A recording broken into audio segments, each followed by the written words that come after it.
Welcome to this week's OK at Work with myself, Sarah Sawyer, my colleague, Russell Berger, both attorneys at Offit. Kurman. And today we are talking about managing conflict and controversy in the workplace. So, obviously, 2026 has started with no shortage of news headlines and controversies and exciting topics to read about that many people disagree on, and lots of different opinions and thoughts and those types of things. So, all over social media, all over news, lots going on there. And sometimes, obviously, since workplaces are filled with people with differing backgrounds and differing views, sometimes that can seep into the workday and the workplace and conversations between colleagues.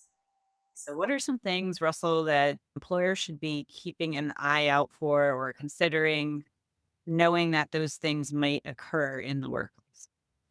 Yeah, it's funny we just ended up selecting this topic right after we did the relationships in the workplace episode because it's similar in the sense that people are people and normal human things are going to come up, especially when you spend a lot of time at workplace. You spend a lot of time with colleagues, whether it's the relationship itself or debate and discourse over what might be a hot button issue in a world that's becoming increasingly polarized and hot button. So just say, well, look, let's not allow anything that's controversial in the workplace. Is not a realistic way to go about. I think what is realistic though is there's a time and a place for these conversations, and you may allow some of it in your workplace as long as it's respectful and appropriate for the environment that you're in.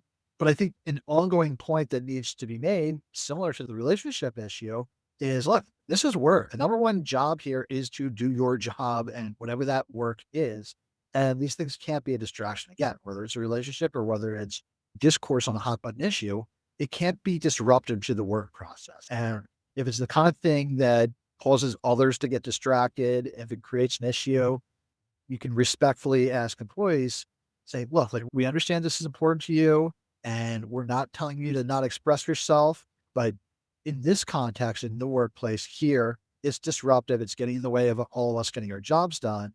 And so we've got to tone it down here. And if you want to say whatever you want to say outside of work on social media, as long as you're not putting words into the company's mouth, the business's mouth, then it's clear that you're doing this on your own in an independent way. Then again, there's still some limits to that too, but that's most times going to be okay.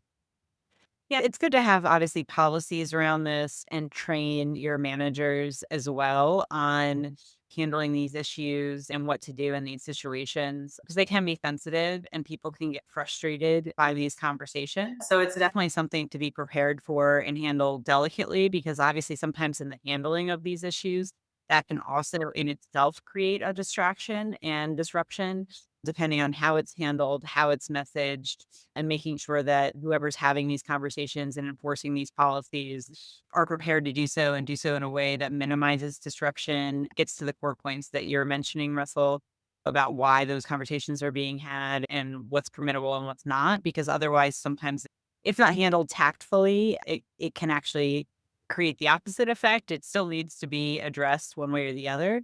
But this is an area where obviously being really thoughtful in the approach is going to really matter.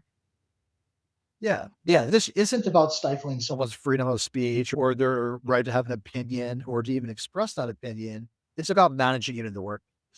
And I find it's helpful just to get back to look, we're all here because in our business, we do X, Y, and Z. And this is getting in the way of us doing X, Y, and Z. And if you tie it back to operations of the business and what supports the best, most efficient, most successful operations, then that's usually a good compass for how you navigate the situations where these issues come up. Yeah, and applying it evenly in the sense that obviously some of these hot button topics and issues can involve politics, for instance. And so really thinking about, well, this is the goal, this is what we're doing across the board as it relates to certain topics or types of discussions that might be controversial or might be an issue. And just trying to also keep in mind applying that equally across the board, making sure that you're being mindful of, I mean, that's true with anything that we talk about really as it relates to HR policies and managing people is that's something to always be keeping in mind, no matter what you're doing, is just zooming out to the full picture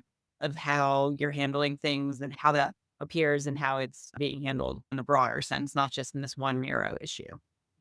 Yeah, everyone along those lines. I think one major point is as the leader, as the manager, you can't say, "Well, I'm going to jump into this because I disagree." Right? I've got my own hot take. I want to point shaft. You have to set the example of this is the workplace. This is what we're focused on.